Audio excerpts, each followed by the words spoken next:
Okay guys, so it's my turn to do a tutorial and I decided to work on hand combos and give you some little hints and tips to make hand combos stronger and cleaner, ready for your forms. So this tutorial is mainly aimed at people just getting into forms, so beginner levels, intermediate belts maybe. But also you guys already compete on the circuit. Hopefully you can take something away from what I'm going to say that you might be able to incorporate into your forms, or maybe something to think about, something to develop. Now I'm not saying my hands are perfect, and this is definitely not the only way to look at hand combos.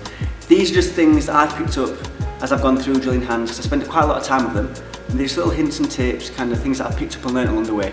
Not from just what I found out myself, but what other people taught me as well. Right guys, so I think it goes without saying that in musical, extreme or creative forms, that martial arts content is key. That's the most important thing. Obviously tricks are important, but if you haven't got any martial arts content, you haven't got a form. Which is why, in my opinion, I think it's always better to have a strong, clean, sharp form than it is to have one that's fast and sloppy, just filled with tricks. My first point when it comes to hand combos will be extension. Whenever you're doing a form, I know it's really tempting to rush it, maybe because you're nervous, the music's playing, you want to get through your form as fast as you can. But whenever you try and go faster than you need to, that's when it becomes sloppy. Make sure whenever you're doing hand combos and whatever techniques are involved in the hand combo, that you're locking out every single technique before you move on to the next one. Okay, speed was something that will come with time, it'll happen naturally. Okay, don't force it. The most important thing is to get your technique solid to start off with, and then the speed will follow after. Once you get a bit more advanced with hand combos, and then you're going to want to start mixing it up, getting a bit more creative, adding more moves, going a bit faster. Okay, I know it's going to be a lot harder to control, but if you stay by the simple rule that if you finish off one technique before you move on to the next, then no matter how many moves you have in the combo, no matter how fast you go, no matter what direction you're facing, however creative you get, it's always going to be a sharp combo because you're always locking out one technique before moving to the next. Something else that helps when I'm making hand combos or drilling hand combos and trying to make them stronger is that whatever I'm doing, whatever I'm making up or whatever I'm drilling, there's always got to be a pull and a push motion in every single pair of techniques. Okay? So even rising block punch or chop punch, there's always going to be a push, then a pull back and a push at the same time. Okay? That's what makes that particular technique look powerful and look strong. Okay? And it works for anything.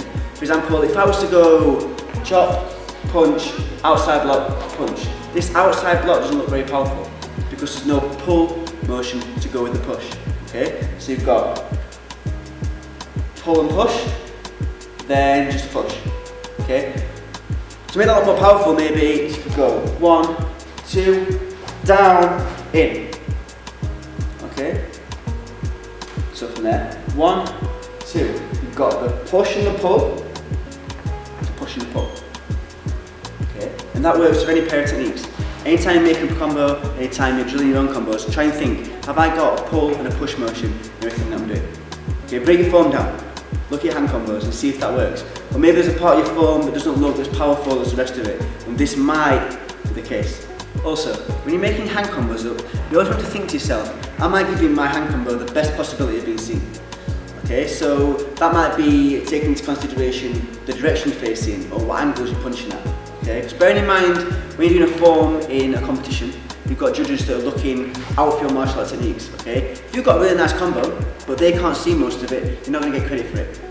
Okay, so no matter how good your combo is, no matter how creative it is, no matter how strong it is, if you are not in a position where someone can see every single move as clean as possible, then you're not going to get the scores that you should be able to get. You're not going to get the scores that you deserve. So one way of making your form look more dynamic, a bit different, okay, is changing direction. Alright? Your form does not have to be facing forwards the whole time. Okay, you can change direction, you can face the back, you can face sideways, okay? But what I suggest is that never use your most creative combos and the bulk of your combos facing the opposite direction. Okay? So if you take you for example now, if you're the judge and I'm facing you, I will never do my best hand combo facing this way. Okay? No matter how nice that combo is, if you can't see it, there's no point. And I've wasted a perfectly good combo. What might be a better idea is use the bulk of your combo facing forwards like a really nice creative one, then use the back to change direction, really quick switch, then switch back. Okay, that's probably a better idea. Okay, so always think, can my combo be seen? Can it get the appreciation it deserves? Okay, so my last tip with hand combos. I know I've rambled on about quite a few, but for me, this one's most important. Okay, what I don't like seeing and what happens quite a lot is that people use hand combos as filler in a form. Don't ever use hand combos as just one way to get from one trick to another. Okay, there's much more to a hand combo than that, that's not its purpose. Your challenge when you're doing a form is to try and make your hand combos as impressive, if not more impressive than your trick combos. at the end of the day, we're at a martial arts tournament. We're doing a martial arts form with martial arts content. That is the most important thing. Okay? A lot of competitors on the circuit can trick. Okay? There's some really, really good tricks on the circuit. Okay? But when you're doing a form, the most important thing that's going to set you apart from all those people is how well you execute your form.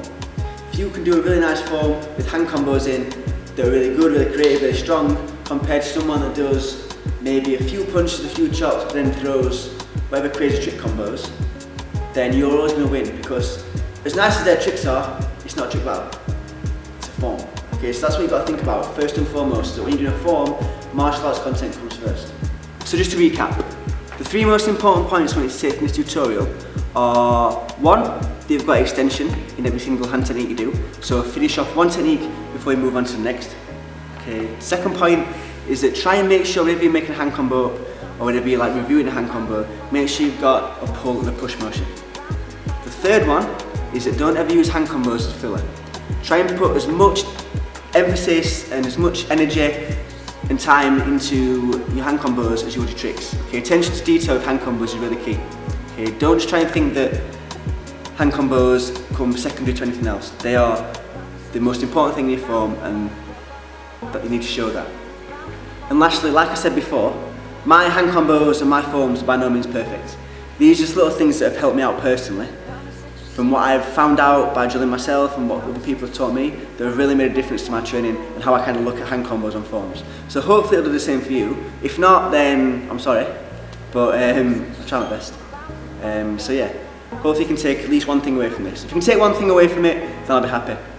Okay, but if not, then feel free to comment on it, maybe share your thoughts, ask questions. Okay, but other than that, then have fun and keep training.